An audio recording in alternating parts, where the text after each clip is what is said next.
The Adventure of Little Leo the Lion.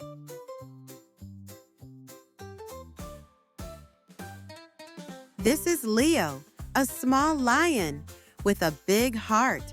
But Leo had one big fear, the dark. Leo heard strange noises in the jungle, and he was scared.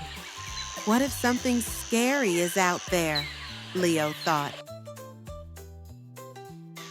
Just then, Leo's friend Tilly the turtle appeared. "Why do you look so worried, Leo?" she asked.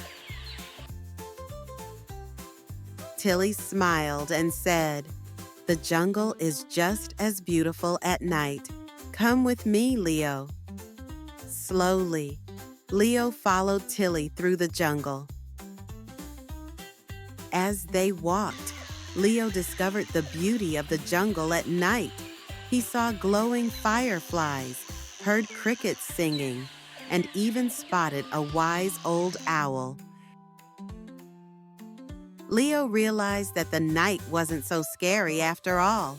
He felt brave and happy knowing that he could face his fears, especially with his friend by his side. And from that day on, Leo was never afraid of the dark again. The jungle was a wonderful place, day or night.